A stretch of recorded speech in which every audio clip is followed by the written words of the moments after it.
Interesting चीज़ मैं बताता हूँ कि जिस रोड से मैं जा रहा वो रोड पे एकदम डेंजर वाला सीन है। देखो लेपर्ड के पग मार्क्स कंटिन्यूअस यहाँ से चलती हुए गया है, एकदम फ्रेश है। मॉर्निंग का ही सीन है पूरा, कंटिन्यूअस पग मार्क है। नर्मदे हर महाराज।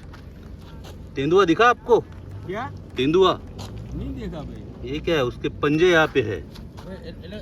ये जो बड़े वाले पंजे दिख रहे हैं ना, कुत्ते के बाजू में, कुत्ते का वो छोटा वाला कुत्ते का है, उसके बाजू में जो बड़ा वाला पंजा है ना, वो तेंदुए का है। हाँ हाँ, देखना, आराम से संभल के जाओ। श्री महाकाल भाई सभी को, आज हमारे नर्मदा परिक्रमा का 18वां दिन है। कल रात हम रुके थे भारतीय आश्रम, जो कि केवड़िया में स्थित है, नर्मदा जिला गुजरात का। यहाँ अभी भी हम घाट पे ही खड़े हैं। अभी जस्ट आश्रम में से तैयार होके निकले। ये सामने आश्रम है, बहुत सुंदर निवास व्यवस्था इनकी थी। ये सदगुरु कुटीर है। एक सुंदर व्यू में आपको दिखा था। ये सुंदर जो है सामने नर्मदा मैया बह रही है। यह है नर्मदा घाट। यहाँ रोज़ शाम को 7:30 बजे नर्मदा मैया की आरती होती है। सामने स्टैचू ऑफ यूनिटी भी है, जो आगे आपको दिख रहा है। तो फाइनली 18 दिन चलने के बाद हम लोग गुजरात में पहुंच चुके। कल से प्रॉपर गुजरात शहर में हम हैं। आज यहाँ से निकलते, आगे देखते हैं और क्या है। सफ़र शुरू रहेगा नर्मदा घाट का। अभी सनराइज़ होने वाला है, बट उतना देर तक हम रुकेंगे नहीं, क्योंकि फिर आगे भी थोड़ा समय लग जाता है, आश्रम नहीं मिल पाते, तो अभी निकलना होगा। नर्मदेश्वर महादेव मंदिर में गुजराती बाल भोग, आज की बाल भोग प्रसाद। ऐसा लग रहा है गुजरात में रोड से चलना पड़ेगा। अभी ये सामने हनुमान मंदिर है। यहाँ हमारा बाल भोग तो हो गया, चाय प्रसादी भी हो गई, सूर्योदय हो गया है, सूर्य भगवान साक्षात। बट ये मेन रोड ही दिख रहा है, स्टार रोड। पता नहीं अभी आगे जाके होगा कुछ राइट वगैरह जो नर्मदा मैया किनारे जाए और हमको तटमार्ग से चलने का आनंद प्राप्त हो। बट जैसा एक बुक है नर्मदा परिक्रमा, उसमें जो लिखा है कि 150 किलोमीटर आपको कंटिन्यूस हाईवे से चलना है। ये बहुत ज़्यादा हो गया, 150 किलोमीटर हाईवे चलना नहीं हो सकता। देखते हैं अभी अपना दंड मंडल। आश्रम से निकल कर अराउंड 3-4 किलोमीटर चलने के बाद एक राइट टर्न दिख रहा है। यहाँ है वरुणेश्वर महादेव मंदिर, प्राचीन काल का मंदिर, तहसील गरुड़ेश्वर, जिला नर्मदा। अच्छा, मतलब ये प्राचीन मैया किनारी होगा। होपफुली वहाँ से तटमार्ग मिल जाए, उधर किनारे चल सके। नर्मदे हर में यहाँ पे वरुणेश्वर महादेव मंदिर है, तो आस्वाद लेते हैं। यहाँ से अराउंड 3 किलोमीटर भी और अंदर जाना पड़ेगा। यही रोड है, सीधा 3 किलोमीटर अंदर जाओ, वहाँ मंदिर है। इंद्रवर्ण नाम का एक छोटा सा गाँव यहाँ पे लगा है। शायद जो इंद्र जी के पुत्र वरुण, उन्हीं के नाम से वो सामने वरुणेश्वर महादेव मंदिर बनाया गया होगा, ये मेरा अंदाज़ है जी। वरुणेश्वर महादेव मंदिर का बोर्ड आ गया। यहाँ पे कुछ डैम टाइप है, देखना पड़ेगा आगे जाके क्या चीज़ है। बहुत बड़ा रिटेंशन वॉल दिख रहा है। गरुड़ेश्वर विलेज ये है। पानी का भी बहाव काफ़ी तेज आवाज़ आ रही है जोर से। नर्मदा के उस साइड, मतलब उत्तर तट पे भी एक घाट यहाँ से दिख रहा है, वो दिखेगा, एक घाट दिख रहा है सुंदर। सामने ही डैम है बना हुआ, wear dam, Garudeshwar wear dam नाम से, और पानी दिख रहा है।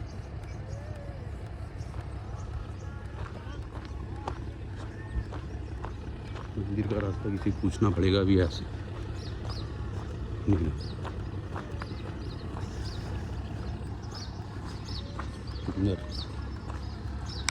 यही वो प्राचीन वरुणेश्वर मंदिर है जो वियर डैम के किनारे नर्मदा मैया के तट पे बना हुआ है। सुंदर शिवलिंग यहाँ पे स्थापित है।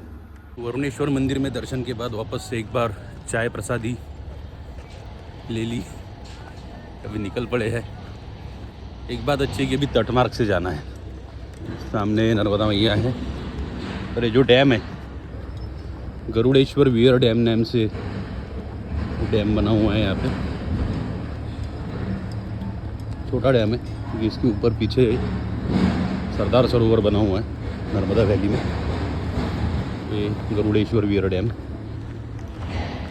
अभी दिन भर किनारे किनारे से चलेगी। जितना ज़्यादा हो सकेगा उतना ज़्यादा तटमार्ग का इस्तेमाल करते हुए उसी को उपयोग में लाएंगे।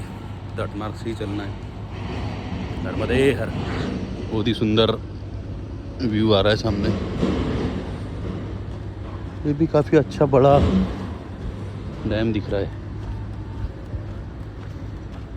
सुंदर। अभी भी कंस्ट्रक्शन शुरू हुई है। चलने में आता है असली आनंद। सामने जो दिख रहा है वो गरुड़ेश्वर मंदिर है और उसी का घाट बना हुआ है, लेकिन उत्तर तट पे है। अभी हमें दक्षिण तट पे और ये वियर डैम।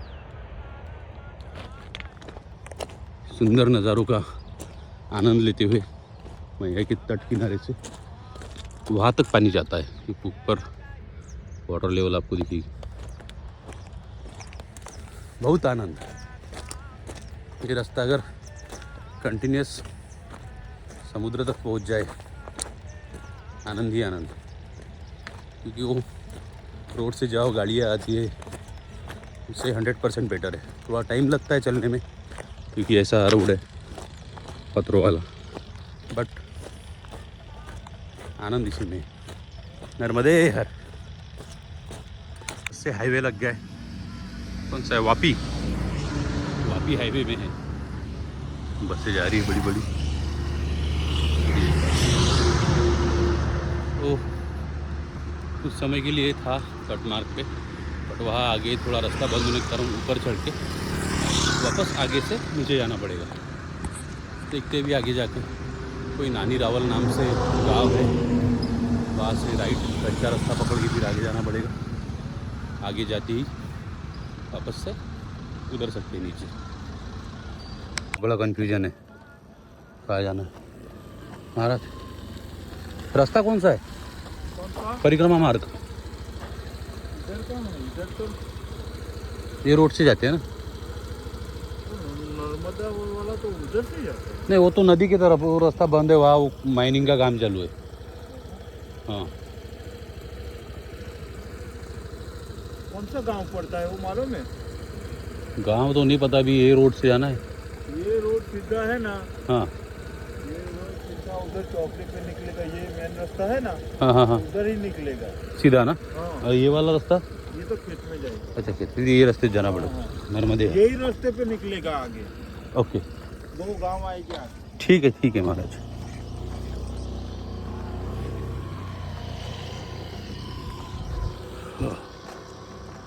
भाई डेंजर सीन है। रास्ते पे बताने वाला कोई नहीं। एक बंदा मिल गया, उसे भी कोई जानकारी नहीं। देखना पड़ेगा। ना तो ये रोड पे कोई मार्किंग है ना कुछ है। ऑटो वगैरह तो आ रहा है। देखते हैं अभी आगे जाके कहीं ना कहीं तो निकलेगा ही। वो माइनिंग के कारण हमें छोड़ना पड़ा। लेट्स सी क्या होता है आगे। पूरा मिट्टी वाला रोड है। ठीक है। वैद्यनाथ महादेव और व्यासेश्वर महादेव और अश्विनी कुमारोनी तपोभूमि अच्छा, सूर्यपुत्र। ठीक जी धन्यवाद महाराज जी। वैद्यनाथ महादेव जी का मंदिर है ये सामने को जो दिख रहा है। और अश्विनी कुमार का तपोभूमि भी है। नर्मदा मैया साइड में ही है जी। मंदिर से द्वापर युगનું मंदिर है। मतलब ये द्वापर युग में बनाया गया मंदिर है। नर्मदा मैया के किनारे पे अश्विनी कुमार की तपोभूमि है। मैंने लिया, आ गए हम। अभी अंदर जाते हैं आश्रम में। उसके पीछे जो पुलिया दिख रहा है वो ब्रिज के नीचे से हम ऊपर चढ़ के आए थे, यहाँ से नीचे से रास्ता नहीं था। तो चलते हैं, प्रभु बाल भोग के लिए हमें बुला रहे हैं कि प्रभु। सुंदर जगह पे मंदिर है। जी जी जी, दर्शन करते हैं। ये मंदिर टूट गया। अच्छा, मंदिर शिवलिंग से शिवलिंग मंदिर के अंदर है जो टूट गया है मंदिर। हाँ, जी जी जी, शिवलिंग से काफ़ी सुंदर और पुरातन मंदिर यहाँ पे बने हुए हैं, दिखाते हैं आपको। श्री वैद्यनाथ तीर्थी, अश्विनी कुमार तपस्तुली और व्यासेश्वर तीर्थ। वैद्यनाथ महादेव जी के मंदिर में हम आए हैं अभी। वैद्यनाथ महादेव जी का शिवलिंग है और ये अश्विनी कुमार की मूर्ति है, इनमें बजरंगबली। काफ़ी सुंदर और पुरातन शिवलिंग है, जैसे प्रभु ने बताया अभी। नर्मदे हर। नंदी महाराज है और ये वैश्वेश्वर महादेव का मंदिर था जो कि नर्मदा मैया के किनारे पे है। मंदिर तो अभी टूट गया है, डैम के कारण पानी बढ़ गया था, तो ऐसा बताया उन्होंने। यहाँ सुंदर शिवलिंग बना हुआ है जो अभी बाहर इन्होंने स्थापित किया है, एकदम मैया के किनारे। सुंदर सी शिवलिंग है। नर्मदे हर। यहाँ मिल गए पोहे। माँ नर्मदा का वाहन मगरमच्छ पानी में तैरते हुए दिख गया। नर्मदे हर। ये जो ब्लैक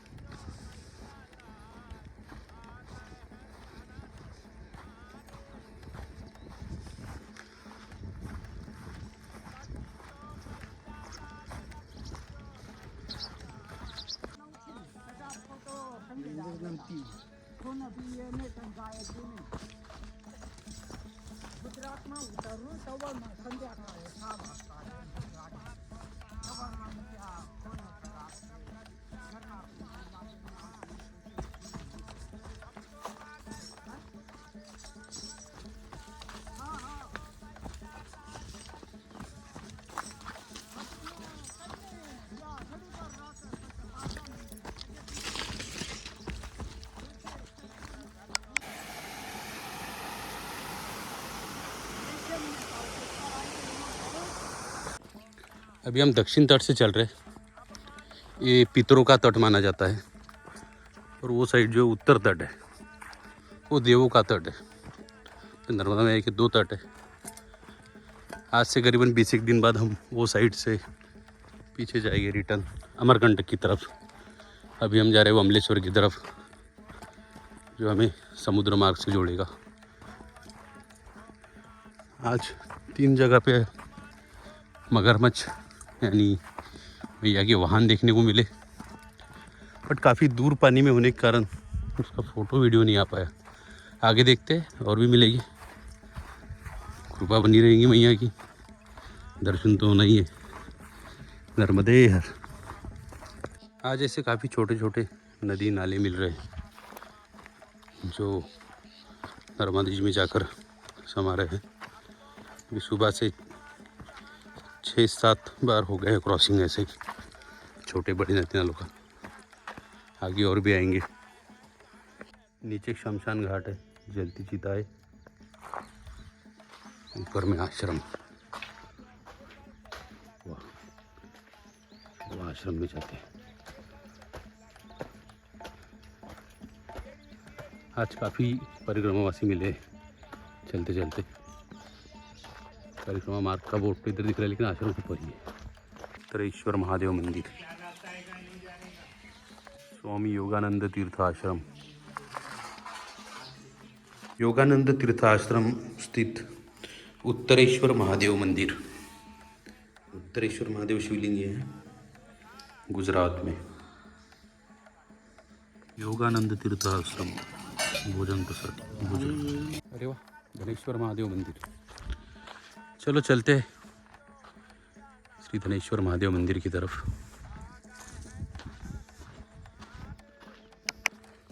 धनेश्वर महादेव मंदिर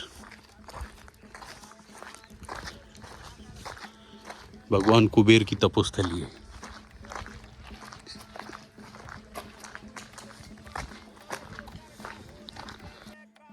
सीताराम नर्मदेहर। नर्मदेहर। ये आप जिस मंदिर में खड़े हैं ये धनेश्वर महादेव है, और ये जो आप पीछे देख रहे हैं ये लोकेश्वर महादेव है ना। और इस धरा के ऊपर 4 शिवलिंग हैं और चारों ही अनादिकाल हैं। ये मंदिर जो है त्रेता युग के टाइम का है। अब ये आमने सामने पूरे त्रिलोक में, पूरे ब्रह्मांड में एक ही मंदिर है जो आमने सामने शिवलिंग है, बाकी आपको कहीं ऐसा शिवलिंग नहीं मिलेंगे। अब ये आमने सामने क्यों, उसका भी कारण है। कारण ये कि जब भगवान भोलेनाथ ने भस्मासुर ने वरदान मांगा था, घोर तपस्या करी भस्मासुर ने, और वरदान स्वरूप उसने अमरता मांगी। प्रभु ने मना कर दिया कि अमरता तो आपको मिलेगी नहीं, क्योंकि जो इस पृथ्वी की जन्मा है उसकी मृत्यु निश्चित है। तब चूँकि भस्मासुर ने जब तपस्या की और उनसे वरदान स्वरूप मांगा, तो उन्होंने, भगवान ने जब मना कर दिया, उन्हें वही दूसरी चीज़ ले लो, दूसरा ऑप्शन मांग लिया। बोले नहीं, हमको तो अमरता ही चाहिए। अब इनकी इस तरीके से कुछ 2-4-8 दिन दे दो, नहीं दूंगी, वार्तालाप चली। अब चूँकि जब भगवान ने नहीं दी तो भस्मासुर के मन में शंका हुई कि अगर ये वापस चले गए तो फिर वापस वो तपस्या करना पड़ेगी मुझे, क्यों ना मैं दूसरा ऑप्शन मांग लूँ। उन्होंने दूसरा ऑप्शन का मौका दिया ही मुझे। तो बोले ठीक है, आप मुझे ऐसा वरदान दो कि मैं जिसके मस्तक पे हाथ रखूँ वो भस्म हो जाए। भगवान ने कहा तथास्तु। अब वरदान तो दे दिया। आज अपन एक मोबाइल वगैरह कुछ परचेस करते हैं तो देखते हैं कि इसके अंदर फंक्शन है कि नहीं, जो कंपनी ने दी है। उसी प्रकार से भस्मासुर के मन में शंका उत्पन्न हुई कि इन्होंने जो वरदान दिया है ये सत्य है या असत्य है। अब उसको कोई मिला नहीं कि जिसके मस्तक को चेक कर सके, कोई जानकारी तो लेना पड़ेगी।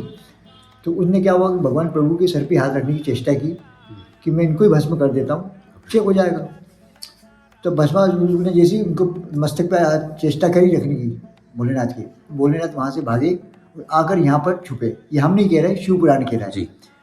ये वर्णन शिव पुराण में है कि नर्मदा खंड उत्तर वाहिनी तट, उसके ऊपर भगवान भोलेनाथ रुके थे। लुकना मतलब छुपना। महाराष्ट्र में और गुजरात में लुकना मतलब छुपना होता है। तो वो भोलेनाथ यहाँ पर आके छुपे थे। ये जो लोकेश्वर मंदिर है, लोकेश्वर मंदिर यही है, यहाँ पर भगवान भोलेनाथ छुपे थे। अब चूँकि जब छुपे वो, भस्मासुर तीनों लोग में ढूंढता फिर रहा था उनको। नारद जी को मालूम पड़ा कि वो यहाँ, उन्होंने जाके माता पार्वती को बताया भाई भोलेनाथ नर्मदा खंड में उत्तर वाहिनी तट पे छुपे हुए। माता पार्वती ने विष्णु भगवान से आग्रह किया। विष्णु भगवान ने मोहिनी अवतार रखा। मोहिनी अवतार धारण करके विष्णु भगवान भस्मासुर के सामने से निकले। भस्मासुर उनको देख के मोहित हो गया, बोले सुंदरी हमसे विवाह रचाओ। तो विष्णु भगवान जो मोहिनी अवतार में थे उन्होंने कहा हम विवाह उसी से रचाएंगे जो हमारे बराबर नृत्य कर सके। तो बोले सुंदरी हमें तो नृत्य आता नहीं। तो विष्णु भगवान जो मोहिनी अवतार में थे उन्होंने कहा भाई सीखो। बोले हमें कौन नृत्य सिखाएगा। बोले हम सिखाएंगे, क्योंकि तो विष्णु भगवान की जब लीला थी। बोले हम सिखाएंगे। अब उस प्रकार जब विष्णु भगवान ने मोहिनी अवतार रखे हुए नृत्य प्रस्तुत किया, जब नृत्य चालू किया उन्होंने, उस जब इसी प्रकार से भस्मासुर भी करने लगा। नृत्य करते करते एक मुद्रा ऐसी लाए कि जिन्होंने खुद के मस्तक पे हाथ रखा विष्णु भगवान ने। भस्मासुर ने भी हाथ रख लिया खुद के मस्तक, तो खुद के हाथ से वो खुद ही भस्म हो गया। खुशियाँ मनाई गई कि भस्मासुर खत्म हो गया। माता पार्वती, विष्णु भगवान, देव दानव, दक्ष प्रजापति, जितने भी उनके नंदीगण थे सब आए, महादेव को यहाँ से निकाला। जब उन्होंने निकाला तो उसकी ये शिवलिंग उत्पन्न यहाँ पर हुआ है। तो ये जगह है लोकेश्वर। अब यहाँ पे जो लुके जब माता पार्वती ने उनको निकाला, जब निकाले जो आप पीछे मंदिर देख रहे हैं वो मंदिर का नाम है जटेश्वर। तो माता पार्वती जब भोलेनाथ रुके थे यहाँ पे तो उनकी जटाएँ खराब हो गई थी। तो माता पार्वती ने उनकी जटा सवारी जो, तो उनकी जटा से जो पसीना गिरा है वो मंदिर है लोकेश्वर, जटेश्वर। वो है जटेश्वर, है ना। कितनी शिवलिंग हो गए? 2। अब जब भोलेनाथ की जटा सवारी थी माता पार्वती, तो उनके हाथ में कमंडल था। माता पार्वती ने कमंडल लेके साइड में रखा।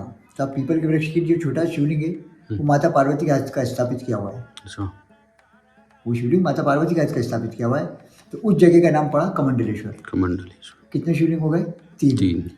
अब कुबेर महाराज के मन में इच्छा हुई कि मैं भी तपस्या करूं। जब सभी लोग तपस्या कर रहे हैं, बड़े बड़े साधु संत और सभी देवी देवता कर रहे हैं नर्मदा खंड के अंदर, तो कुबेर महाराज भूमि तलाशते हुए कि भाई मैं अगर अच्छी जगह मिले वहाँ पर मैं तपस्या करूँ। चलते चलते यहाँ पर पहुँचे तो उन्होंने कहा ये तो उत्तर वाहिनी तट है, ठीक है, और यहाँ पे भगवान स्वयं भोलेनाथ आगे रहे, क्यों ना मैं यहीं तपस्या करूँ। तो कुबेर महाराज ने 100 साल तपस्या करके इस शिवलिंग की स्थापना की। जो आप देख रहे हैं धनेश्वर महादेव, ये कुबेर महाराज के हाथ का स्थापित किया हुआ है। उन्होंने 100 साल यह तपस्या करके इसकी शिवलिंग की स्थापना की। और एक ही रात्रि में विश्वकर्मा जी से कह के इस मंदिर का निर्माण करवाया है कि एक ही रात्रि में बना हुआ है। इस मंदिर का उल्लेख शिव पुराण के अंदर है। ये मंदिर आज का नहीं है, ये त्रेता युग के पहले का है ना। आदि अनादिकाल इसलिए बोला जाता है इसको। पर इसको पहचान किससे मिली? धनेश्वर महादेव के नाम से। जबकि मंदिर जो पहले कौन से थे? लोकेश्वर, जटेश्वर, कमंडलेश्वर, क्योंकि ये पहले आ गए थे। लेकिन इसको पहचान किससे मिली? धनेश्वर महादेव के नाम से। ये स्थान महाराज जी जो है काशी कहलाता है, गुप्त काशी कहलाता है, छोटी काशी कहलाता है। यहाँ पर किया हुआ जप तप पूजा पाठ हवन कन्या भोज उसका 100 गुना फल प्राप्त होता है। फल कारण उसका कारण ये 100 गुना फल प्राप्त होने का कि कुबेर महाराज किसी का ऋण नहीं रखते। उनका ये कि आप एक दो वो आपको 100 देंगे। अगर आपने यहाँ पर बैठ के जप किया, एक माला फेरी भगवान के नाम की, किसी भी प्रभु के नाम फेरी, तो आपको उसकी 100 माला का फल मिलेगा कि आपने 100 माला फेरी है। तो ये धनेश्वर है, वो लोकेश्वर है, वो जटेश्वर है, वो कमंडलेश्वर है। ये स्थान वहाँ से है। ओम नमः शिवाय। ओम नर्मदे हर लोकेश्वर महादेव मंदिर। हर हर महादेव। ओम नमः शिवाय। जटेश्वर महादेव, कमंडलेश्वर महादेव। बम भोले। ओम नमः शिवाय।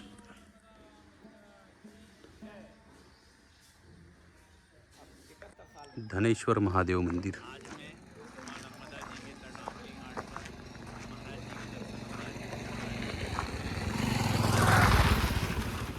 धनेश्वर महादेव मंदिर मंगरोल। गुजरात में आश्रम्स काफ़ी बड़े बड़े हैं। अभी ये उदासीन आश्रम है,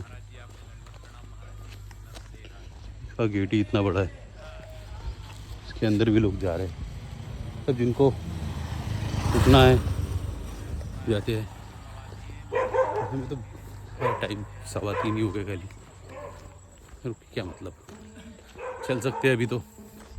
सामने एक और आ गया रेड कलर का तपोवन आश्रम, बहुत बड़ा, काफ़ी बड़े बड़े आश्रम ये रोड पे दिखाई दे रहे हैं।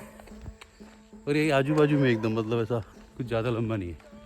अराउंड अभी पिछले 5 किलोमीटर में 6-7 आश्रम दिख गए, ऐसे ही बड़े छोटे। ये तो काफ़ी बड़े बड़े। क्या हो रहा है भाई, इतने बड़े बड़े नीम के पेड़ यूं ही काट डाले दोनों साइड के। यहाँ भी काफ़ी बड़े बड़े पेड़ है, वहाँ सामने भी, ये वाला भी, दोनों साइड के इतने बड़े बड़े पेड़। क्या हो रहा है गुजरात में? नर्मदे हर। पेड़ किस लिए काटे भाई? ये पेड़ क्यों काटे? खेत वाले ने काटा इतने बड़े बड़े पेड़। डिस्ट्रक्शन। पूरे रास्ते से सैकड़ों पेड़ इन्होंने काट डाले, और वो भाई साहब बोल रहे खेत वाले ने काटे। देखो हर जगह कटी हुई है। यहाँ भी हर जगह के पेड़ कटे हुए दोनों साइड। आज ज़्यादा शूट नहीं कर पाया यार, पता नहीं क्यों सा अनईजी फील हो रहा है। शायद पहाड़ों से नीचे आया इसलिए होगा, या फिर समुद्र के ओर जा रहा, समुद्र पास आ रहा है इसलिए होगा। थोड़ा सा तबीयत भी नरम गरम चल रही है, बस चल रहे हैं।